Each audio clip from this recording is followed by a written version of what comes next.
तो नंदोपनंद इन 4 कुलों से भी उनके राजा हैं।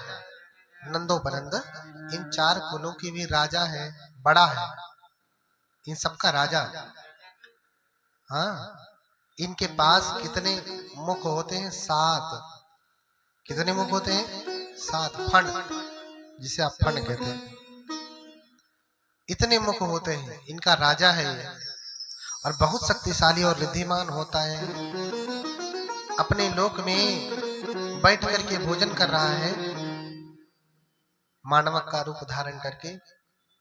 उसी समय भगवान ने देखा कि इस नंदोपनंद के भी मन में मिथ्या दृष्टि समाई हुई है। तो भगवान ने आनंद से कहा, आनंद जाओ 500 भिक्षुओं को बुलाओ, मैं तुम लोगों को देवलोक की सैर कराता हूँ। क्या कराता हूँ? देवलोक की सैर कराता हूँ। ये मत समझिए कि मैं अपनी तरफ से इसे कह रहा हूँ। मूल स्रोत और संदर्भ देखना है तो विशुद्धि मग्ग से देख ले, नहीं तो ब्रह्म निमंत्रिक सूत्र है ही मध्यम निकाय का, ब्रह्मा के बारे में। हाँ, तो आओ तुम्हें ब्रह्मलोक की सैर कराता हूं। भगवान 500 भिक्षुओं को एक साथ लेकर के उस नाग राजा के देवलोक के ऊपर से गुजर रहे थे। ऐसे जा रहे हैं, आ रहे हैं, जा रहे हैं, आ रहे हैं।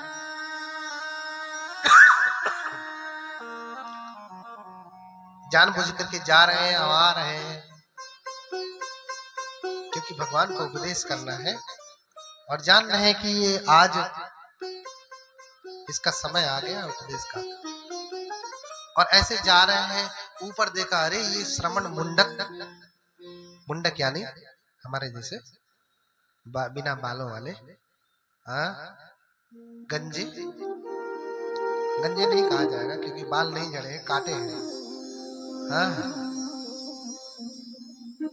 मुंडक, जिन्होंने सिर मुंडवाया है ना, तो अरे ये श्रमण मुंडक मेरे ऊपर धूल झाड़ते हुए जा रहे हैं।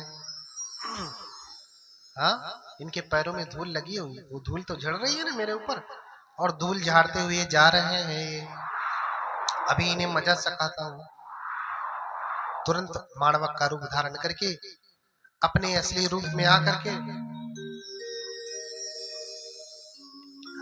जाता है और युगंधर पर्वत को ऐसे अपने शरीर के भोगों से लपेट करके गायब कर देता है।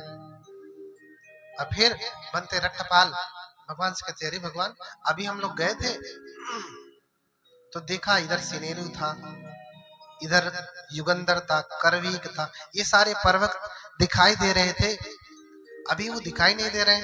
तो भगवान मुस्कुरा के कहते, अरे ये जो नंदोपनंद है ना, ये तुम लोगों के ऊपर क्रुद्ध है कि श्रमण मेरे ऊपर धूल झाड़ते हुए जा रहे हैं।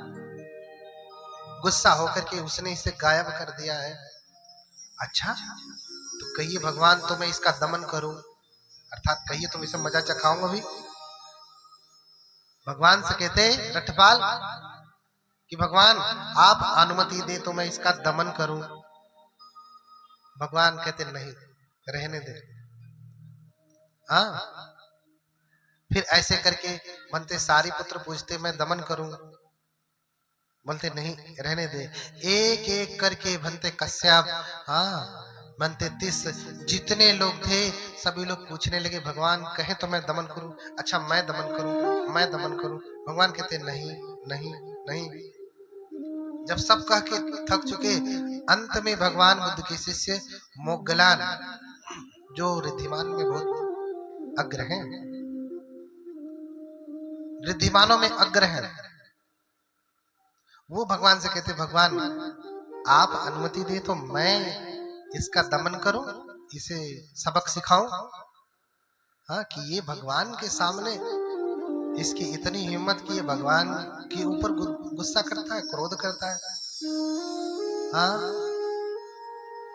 तो दमन शब्द का उपयोग हुआ। दमन में मारना नहीं जाता है, डांटा नहीं जाता है, कष्ट नहीं, इसको सिर्फ सुधारा जाता है, रास्ते पे लाया जाता है, ऐसा करके। कहे तो मैं इसका दमन करूं। तो भगवान जैसे ही मोगलान कहते कहे तो मैं दमन करूं, तुरंत भगवान अनुमति देते, हाँ जाओ।